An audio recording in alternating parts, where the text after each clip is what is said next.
नमस्कार, मैं हूं आपके साथ पूर्वी राय और आप देख रहे हैं आरआर पत्रिका टीवी। अखिल भारतीय रैगर महासभा के नवनिर्वाचित राष्ट्रीय कार्यकारिणी के पदाधिकारियों का आज 29 जनवरी 2023 को निर्मला ऑडिटोरियम जयपुर में शपथ ग्रहण समारोह संपन्न हुआ, जिसमें मुख्य अतिथि राजस्थान सरकार के कैबिनेट मंत्री प्रताप सिंह खाचरियावास थे। विशिष्ट अतिथि राजेंद्र सिंह राठौर प्रतिपक्ष उपनेता विधानसभा राजस्थान थे तथा समारोह की अध्यक्षता राष्ट्रीय अध्यक्ष BL नवल ने की। समारोह के मुख्य अतिथि प्रताप सिंह खाचरियावास, खाद्य एवं नागरिक आपूर्ति मंत्री राजस्थान सरकार, विशिष्ट अतिथि राजेंद्र सिंह राठौर, उपनेता प्रतिपक्ष कमल बाकोलिया, पूर्व मेयर अजमेर वंदना जी नोगिया, पूर्व जिला प्रमुख अजमेर विकास जी खोलिया एवं पूर्व उपाध्यक्ष अनुसूचित जाति आयोग सुधा जाजोरिया, पूर्व प्रदेश अध्यक्ष महिला प्रकोष्ठ जय Narayan ji Sher, IPS Raigar officer club अध्यक्ष RK Verma, director resorts and coaching centre Kota अध्यक्ष SK मोहनपुरिया, पूर्व राष्ट्रीय अध्यक्ष TC बहरा, IAS CB नवल RAS थे। कार्यक्रम की अध्यक्षता नवनिर्वाचित राष्ट्रीय अध्यक्ष BL नवल ने की। समारोह का शुभारंभ प्रताप सिंह खाचरियावास ने किया और रैगर समाज के नवनिर्वाचित पदाधिकारियों ने डॉक्टर भीमराव अंबेडकर, स्वामी ज्ञान स्वरूप महाराज, आत्माराम लक्ष्य की तस्वीर के दीप प्रज्वलित कर शुभारंभ किया। नवनिर्वाचित पदाधिकारियों का राष्ट्रीय अध्यक्ष BL नवल ने पद एवं गोपनीयता की शपथ दिलाई। समारोह में देश के कोने कोने से भी रैगर समाज ने भाग लिया। मुख्य अतिथि प्रताप सिंह खाचरियावास व राष्ट्रीय अध्यक्ष BL नवल ने श्री 108 स्वामी भगवान दास महाराज पीठाचार्य रामचंद्र मंडल, श्री 108 स्वामी कृष्णानंद महाराज उत्तराधिकारी, स्वामी रूपदास महाराज, श्री 108 स्वामी रघुवर महाराज, श्री 108 स्वामी गोपालनाथ महाराज का शॉल एवं माला पहनाकर स्वागत किया। इस अवसर पर दूर दराज से सभी संप्रदायों के बड़ी संख्या में संतों ने भाग लिया। BL नवल ने राजनीतिक पदों पर नियुक्तियों हेतु राजनीति में जनसंख्या के अनुपात में प्रतिनिधित्व देने हेतु, राज्यसभा में समाज को प्रतिनिधित्व देने हेतु, प्रशासनिक पदों पर उचित विभाग आवंटन करवाने हेतु कांग्रेस के प्रताप सिंह जी खाचरियावास और बीजेपी के राजेंद्र सिंह जी राठौर को मांग पत्र सौंपा। दोनों नेताओं ने मांग पत्र पर विचार कर उचित प्रतिनिधित्व दिलाने हेतु आश्वासन दिया। जिन्होंने इस देश का संविधान रचा, बाबा साहब अम्बेडकर के चरणों में नमन करता हूँ। द्वितीय नमन मेरा समाज के उन सभी संत महात्माओं को जिनके आशीर्वाद से हम आज तक यहाँ पहुँचे हैं और बड़ी संख्या के अंदर यहाँ हमारे संत महात्मा विराजे हैं, उन सभी को मैं नमन करता हूँ।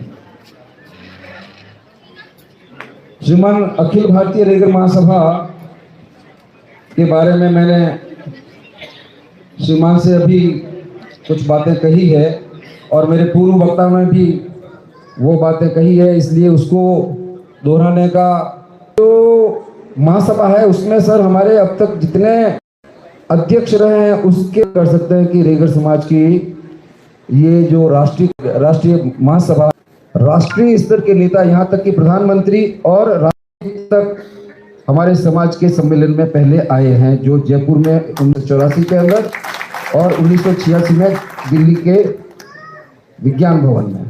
तो उनका नाम मैं आपसे उल्लेखित करना चाह रहा हूँ। सबसे पहले हमारे जो महासभा के राष्ट्रीय अध्यक्ष हुए हैं वो सिंध प्रांत से आते थे और उस वक्त में सिंध प्रांत की नगर परिषद के वो कमिश्नर हुआ करते थे, जिनका नाम था सोना गवर्नर।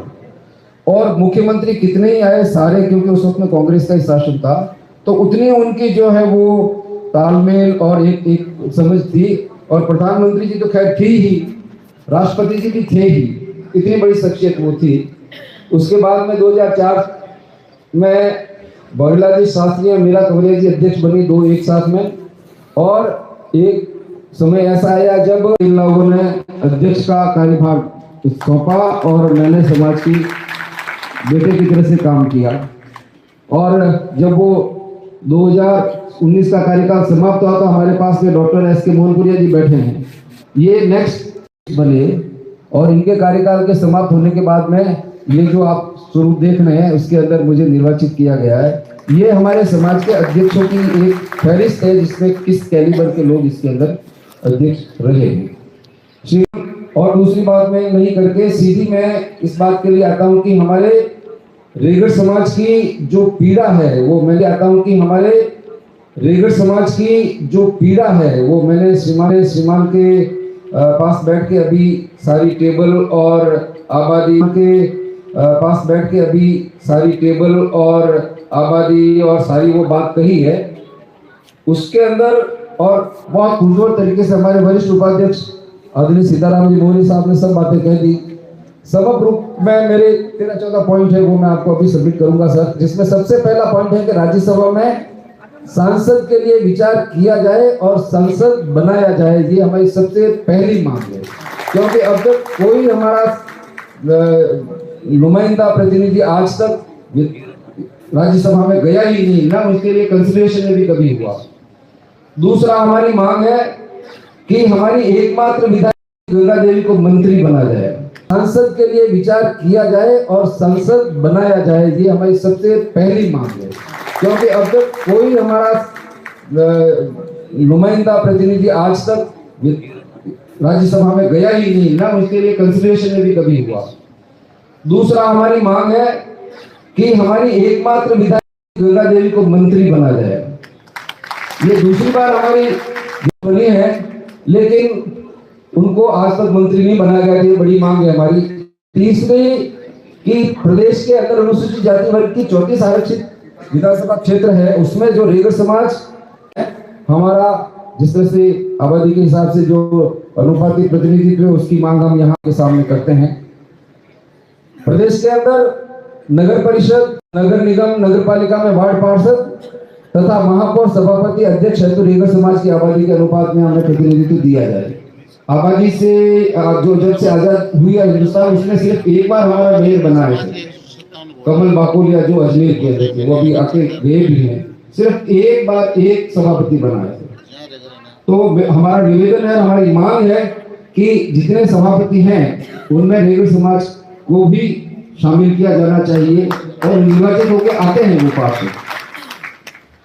नेक्स्ट में प्रदेश के अंदर 33 जिला प्रमुख है, उसमें से 6 जिला प्रमुख अनुसूचित जाति के लिए आरक्षित है। हमारा एक सदस्य जो है आज तक जिला प्रमुख बना है और वो बना है अनीता बाकोलिया, जो छोगाराम जी कवरिया की बेटी थी। उसके बाद में आज तक कोई जिला प्रमुख रेगड़ समाज से कांग्रेस की तरफ से नहीं बनाया गया, कैंडिडेट नहीं बनाया गया उनको। अगला है सर कि ये जो अभी चरणकार बोर्ड की बात आई थी, वो सबमिशन हमारा है वहां, और उसमें 3 नाम मैंने सुझाए हैं, वो मैं सदन के सामने भी रख देता हूं।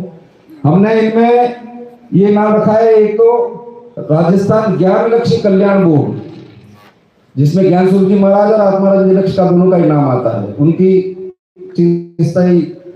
याद को ताजा रखने के लिए। दूसरा राजस्थान ज्ञान गंगा, और तीसरा है श्री गंगा ज्योति रेगड़ उत्थान बोर्ड। इन तीनों में से कोई भी नाम अगर रखा जाता है तो ये सीधा हमसे जुड़ा हुआ है, रेगड़ समाज से जुड़ा हुआ है, क्योंकि ये जो बोर्ड बना है वो रेगड़ समाज के लिए ही बना है।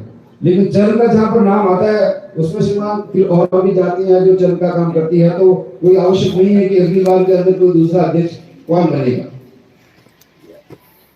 नेक्स्ट ये है कि वो बात करी चेयरमैन और बोर्ड में, आज तक हमारा कोई आजादी से आज तक सर किसी भी बोर्ड और कॉर्पोरेशन का अध्यक्ष हमारे रेगड़ समाज का नहीं बना सर, आज तक। ये आप भली रिकॉर्ड दस्तावेज देख लें, कभी नहीं बना है। जबकि दूसरे आपकी जानकारी में है कि बहुत सारे ऐसे जातियां हैं जिनकी आबादी हमारे आबादी से कम है, लेकिन उनको अध्यक्ष भी बनाते हैं, उपाध्यक्ष भी बनाते हैं और उनको मंत्री पद का दर्जा भी मिलता है, और हमें इग्नोर किया जाता है। क्यों किया जाता है इसके विश्लेषण की बात है, वो आपको आपके ऊपर छोड़ते हैं। अभी तक आरपीएससी तथा राजस्थान मंत्रालय सेवा चयन आयोग में सदस्य हमारा एक बार नियुक्त हुआ है, सिर्फ एक बार हमारे जो है वो सुगंधा जी सिंगाड़ी नियुक्त हुए थे। उसके बाद में पहले कभी कोई हमारा न तो सिलेक्शन बोर्ड के अंदर है ये स्टेट वाला और न आया जाए। संगठन के अंदर सर ये कहा जाता है कि भाई जितना वो कैंडिडेट होना चाहिए, लेकिन संगठन के अंदर तो जो काम करने वाला दिखता है समाज की, उसको कम से कम प्राथमिकता मिलनी चाहिए। मैं मानता हूं कि आपके क्षेत्र में जयपुर शहर के अंदर आपने बहुत सारे रेगड़ समाज के लोगों को प्रकोष्ठों में भी आपने महासचिव बनाया है और दूसरे पदों पे भी बिठाया है, लेकिन हमारा जब नाम चलता है विधानसभा के लिए तो नीचे से ऊपर तक ले जाने के लिए हमारा कोई प्रतिनिधि पीसीसी लेवल पे है ही नहीं। नाम का भी नहीं है। और एआईसीसी में तो हम सोच भी नहीं सकते हैं कि वहां पर जो है ना हमारा जो प्रतिनिधि हो, आज तक नहीं मिला, एक बार बना है एआईसीसी के अंदर। तो इनमें हमें जो है ना प्रतिनिधित्व दिया जाए। हमारे जो आईएएस, आईपीएस, आरएस, आरपीएस है, ये जो इनको उपयुक्त जिम्मेदारी दी जाए, विभाग अध्यक्ष बना जाए। हमारे पास यहाँ बैठ रहे हैं सर, आपके पड़ोस में जयराम जी शेर, ये 2003 के बैच के आईपीएस है सर, आईजी हैं आज, और पिछले कोई 3-4 साल से आईजी बने मुख्यालय में बैठे हैं। कोई इनकी तरफ जो है ना, अभी पता नहीं इनकी फाइल जो है ना वो पीछे गिर गई, क्या हुआ, तो इनका जो है ना आईजी के अंदर फील्ड में जो है पोस्टिंग के लिए हम गुजारिश करते हैं। उसी तरह से टीकम चंद जी बोहरा हमारे यहाँ बैठे हैं सर, जो आईएएस है और अभी कलेक्ट्रेट के अंदर कलेक्टर बनने की उसमें रेंज में है। और एक हमारे और हैं जो आरपीएससी के सेक्रेटरी हैं, हरजीराम अटल, इन दोनों को जिला कलेक्टर बनाया जाए सर। ये हमारी पुरजोर मांग है। क्यों भाई सर, ये जो काम सरकार का एक चुटकी बनाते हुए हो सकता है, उसके लिए हमें इस मंच से मांग करनी पड़ती है। इसके बारे में जरूर विचार किया जाना चाहिए। मेरा तो निवेदन है कि श्रीमान, इनका कल ही कोई ऑर्डर निकले तब तो आपका पधारना हमारे लिए बहुत बड़ी बात हो जाएगी।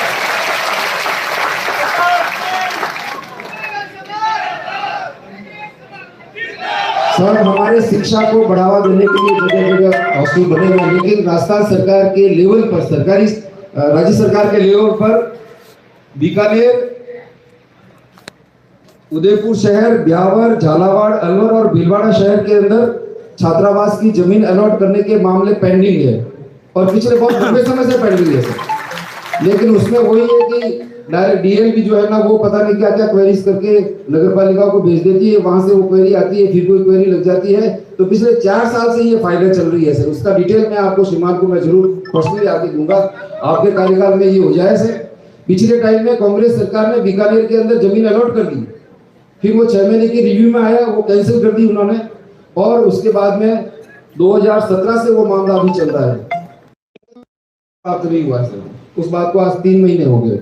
तो उसके बारे में भी निवेदन है कि उसको जो है ना जल्दी से जल्द का आदेश जारी करवाएं। एक मिनट।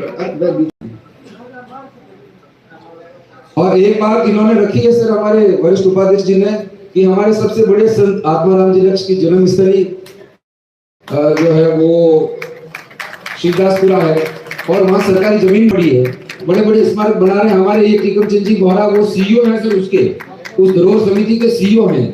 तो आप आदेश फरमाएं और 10 बीघा जमीन, सरकारी जमीन का तुरंत आवंटन वहां हो और उसका स्मारक बने। ये सब वो जिनके ये सारे लोग यहाँ बैठे हैं, उनके जो है सब वो उनके फॉलोवर हैं। तो अखिल भारतीय रामजन्म मंडल जो 1940 के अंदर बना था, और सांगानेर कस्बे के अंदर मालपुरा गेट से गुजरने वाली सड़क का नाम स्वामी जीवाराम धर्माचार्य के नाम से अगर हो जाती है, तो ये इमीडिएटली हमें जो है ना उसका आपका आने का लाभ भी मिलेगा। इन लोगों की जो भावनाएं हैं वो भी फलीभूत होगी। बस मैं तो इतनी ही बात जो है ना सामने आपके रखी है, और मैं समझता हूँ कि इनके ऊपर आप श्रीमान कुछ प्रकाश डालेंगे, निर्णय लेंगे। मुख्यमंत्री जी के स्तर की बात है तो वहां करवाएंगे। और एक निवेदन मैं कर रहा हूँ सर, मेरे दिल से ये बात निकल रही है, आप जरूर उसको नोट करें। हमारे चेयरमैन और vice chairman board of corporation की फाइल मार्च 2022 के अंदर चली है। सीएम साहब की नोटिंग मैंने देखी है, अप्रैल के अंदर उन्होंने ये लिखा है कि रेगड़ समाज के लोग मेरे से मिले थे और इनकी मांग जायज है। लेकिन उसके बाद में आज तक उस फाइल का वैसे ही पड़ी है। क्यों पड़ी है? रेगड़ समाज के लिए क्यों पड़ी है, बाकी वालों के लिए क्यों नहीं पड़ी है?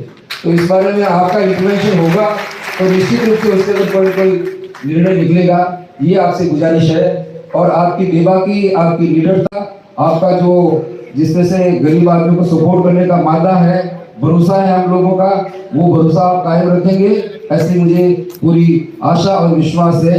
और आप पधारे सर, मुझे पता है रात को ही आपको जो है ना वो कहा गया था, क्योंकि पहले सीएम साहब का आने का हमें कंफर्म हो गया था, पर बाद में ये कहा गया कि वो शायद श्रीनगर जाएंगे, बीमार पड़ गए, वो आना हुआ नहीं। और उसके बाद में फिर आपको शॉर्ट टर्म के नोटिस पर आपको यहाँ पधारना पड़ा। और ये हमारी बातें जो है वो आप सुन के, और हमारी इसके अंदर कितनी क्या मदद हो सकती है वो हम आपका अचीवमेंट मानेंगे। धन्यवाद। जय हिंद, जय भारत।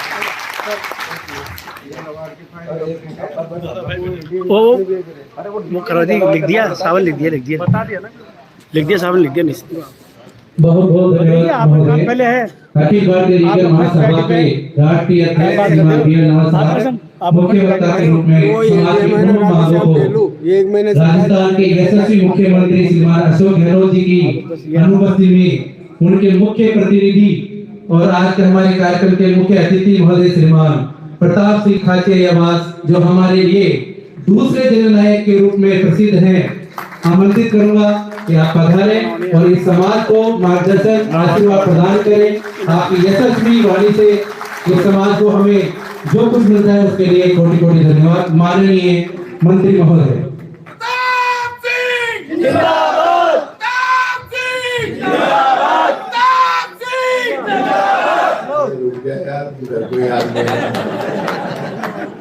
मेरे भी क्या है कि रेगर समाज वाले बहुत दोस्त हैं। मैं पढ़ता हूँ तब से लेकर आज तक, मुझे यहाँ तक पहुँचाने में रेगर समाज का बहुत बड़ा योगदान है। मैं क्षत्रिय हूँ और आप हमारे परिवार के लोग हो, आप तो खुद ही ठाकुर हो हमारे जैसे हो सारे के साथ। तो अपनी आदतें मिलती हैं, मैं जानता हूँ सर, और इसमें कोई दोहराई नहीं। तो भी शाम का तैयार हो जाओ और माप के भी आज आ जाए। छाया चित्र पर माल्यार्पण कर और दीप प्रज्वलन के द्वारा आज के इस कार्यक्रम में अपना आशीर्वाद प्रदान करने के लिए श्रीमान प्रताप सिंह जी खाचरिया साहब से, और मैं आपसे भी अनुरोध करूंगा श्रीमती सुधा जाजौरिया जी से कि आप दीप प्रज्वलन और माल्यार्पण में सहयोग प्रदान करें।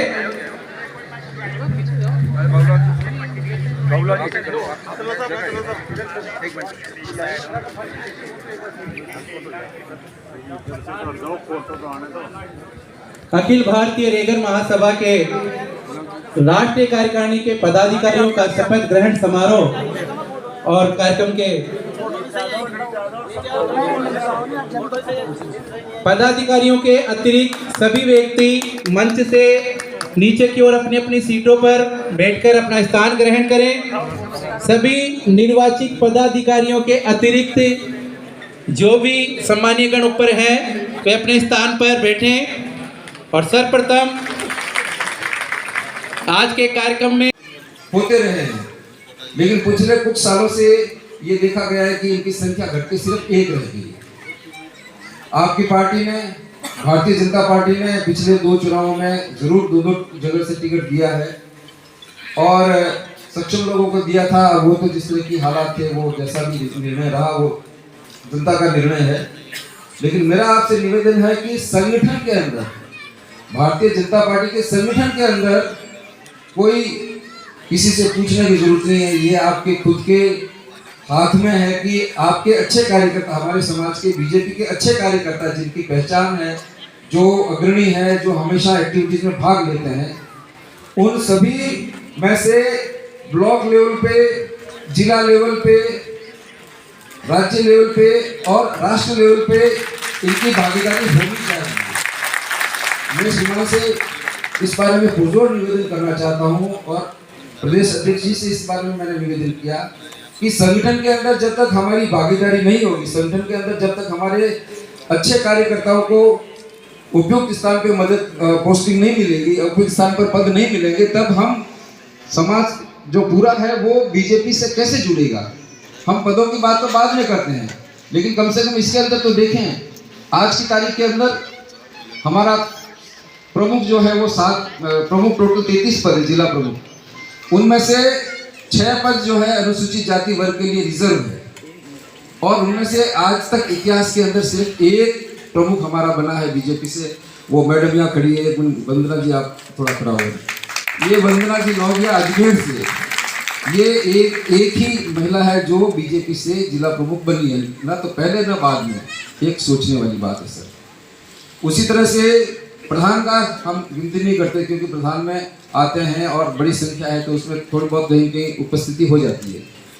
लेकिन सांसद, और सबसे बड़ी बात है कि 75 साल हो गए हमारे देश को आज़ाद हुए, किसी भी राजनीतिक पार्टी ने आज तक राज्यसभा के लिए हमारे समाज के नाम को कंसीडर भी नहीं किया। मतलब कोई कंसिडरेशन में भी आता हो कि हाँ रेगर समाज है तो इनमें से कोई योग्य आदमी पार्टी का हो, ढूंढो उसको और उसको जो है ना ये सम्मान देवें, उनको ये जिम्मेदारी देवें और वे योग्य है तो उसको आगे बढ़ाएं।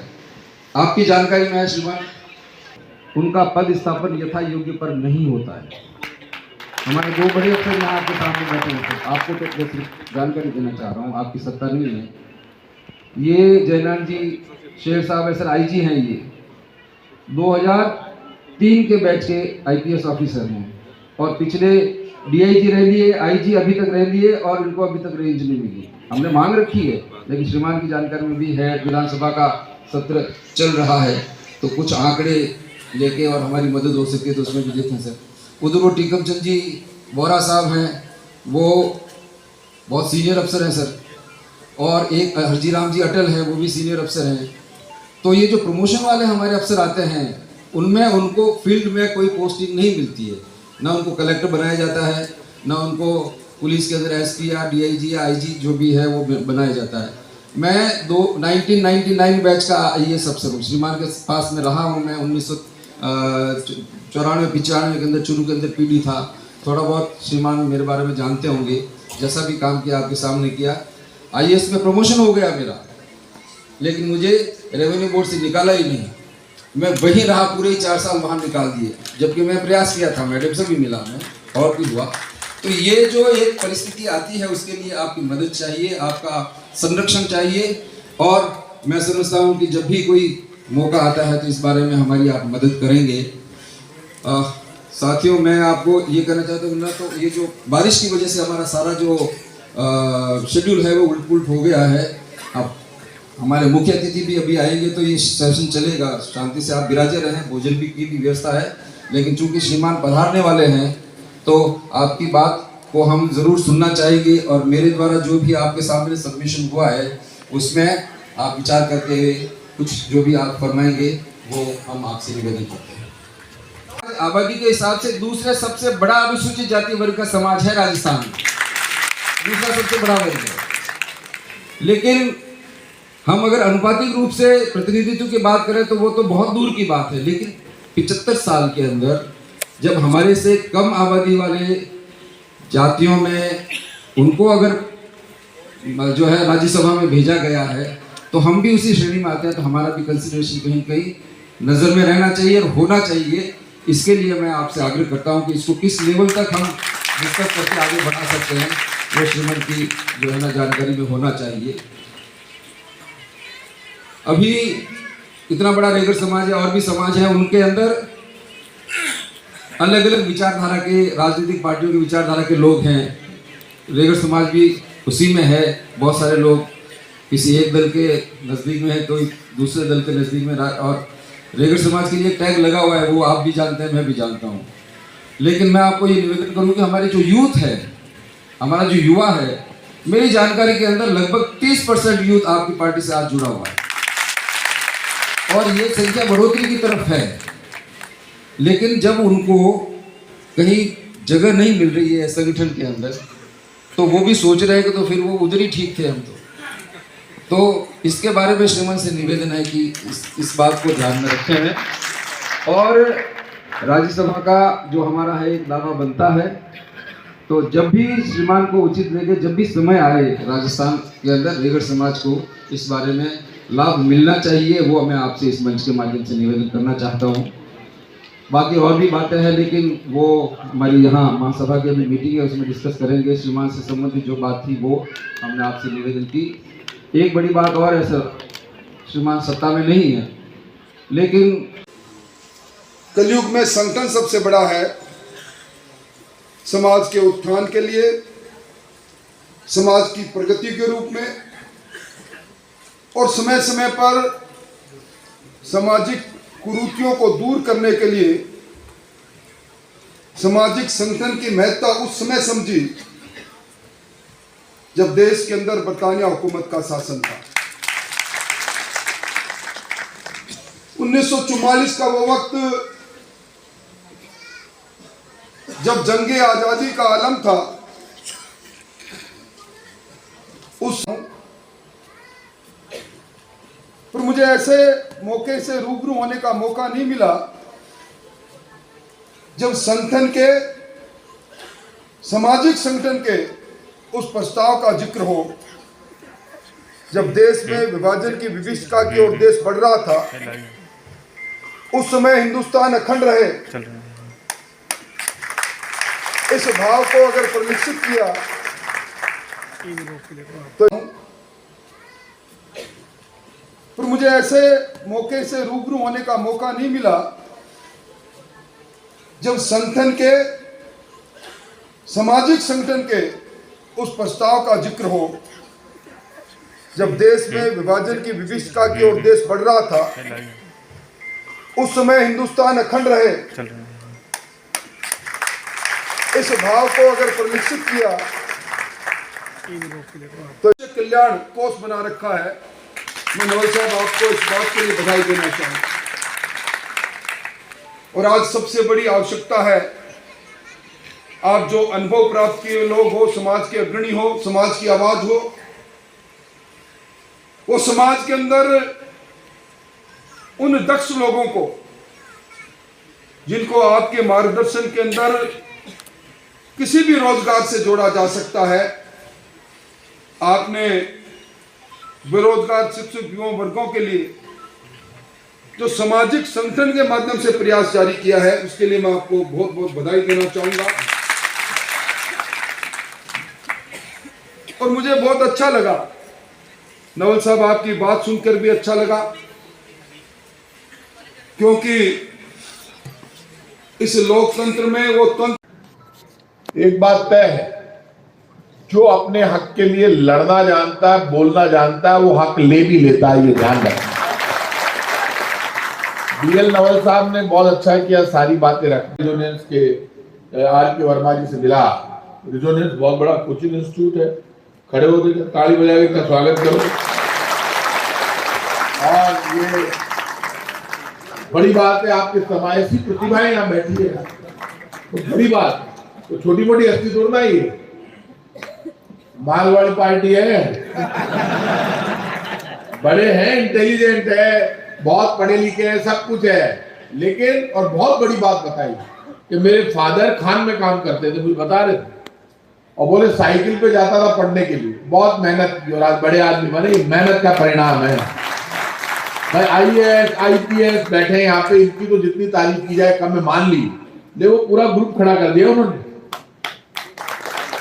वो आईएएस आईपीएस बना रहे हैं, कर दिए चालू बनाने, बन रहे ना आपके, अब इनके स्टूडेंट आईएएस आईपीएस बन रहे हैं।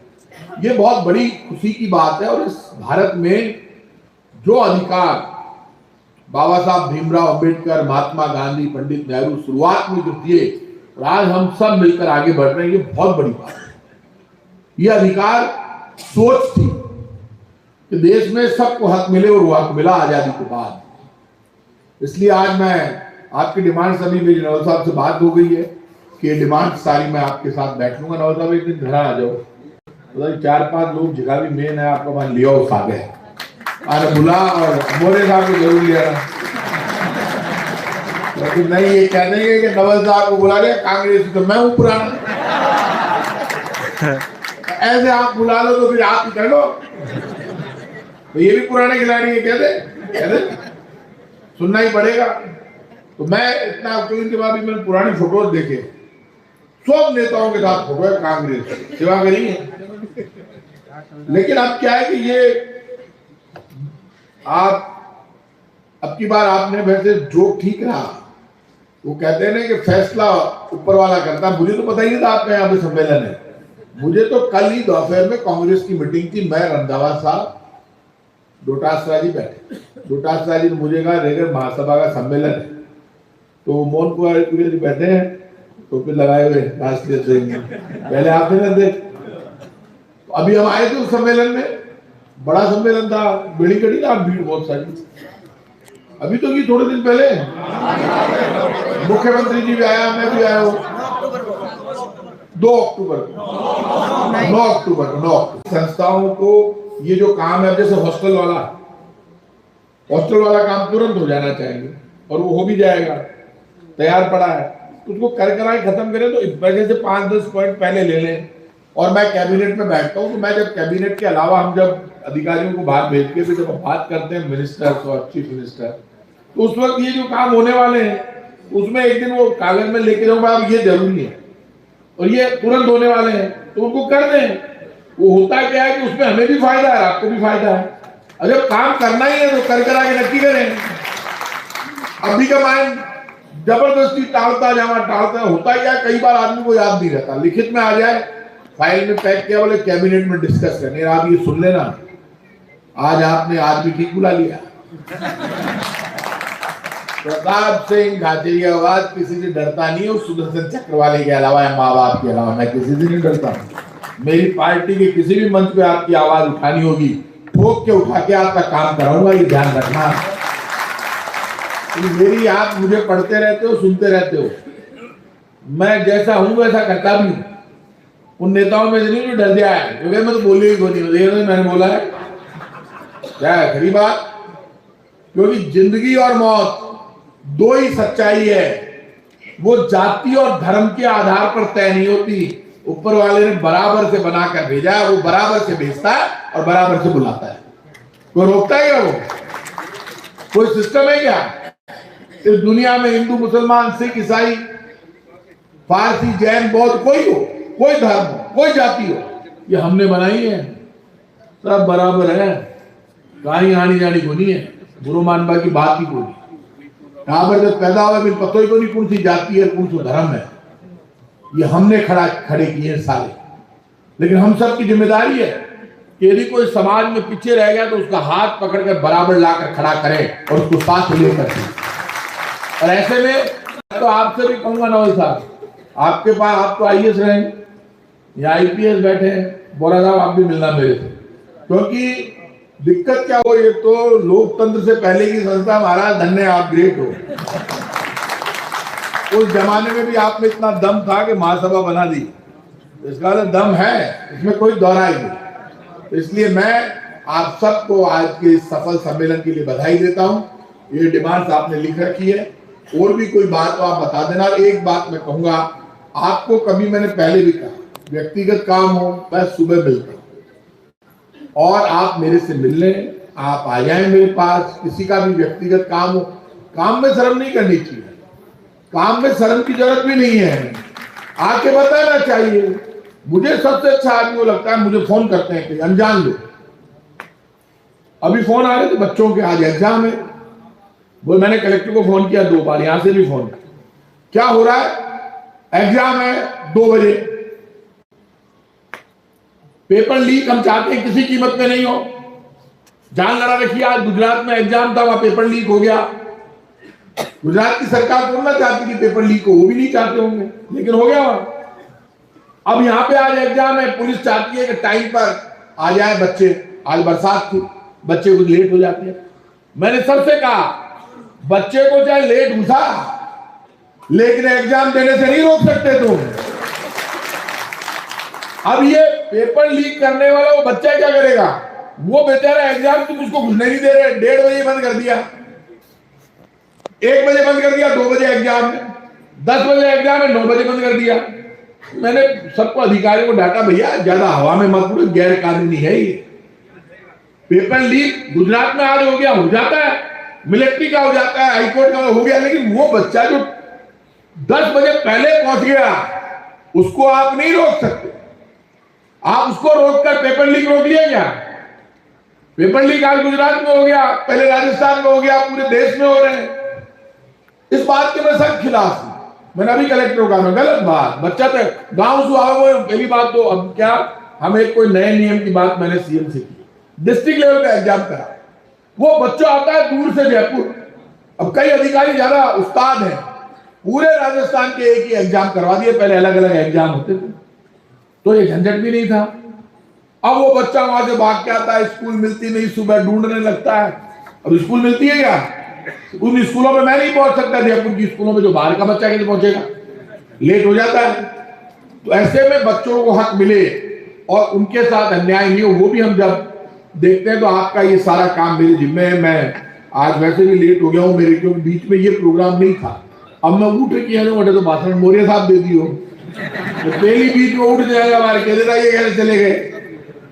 इसलिए मैं आप सबको बधाई देता हूं और आपने मुझे बुलाया। आपको आज जितने पदाधिकारी बने उनको बधाई, और मैं भरोसा देता हूं आपके ये कमेटी जो भी अभी मुझे दे देगी मेमोरेंडम, 100% उनमें से आपको रिजल्ट नजर आएगा, ये मेरी गारंटी है।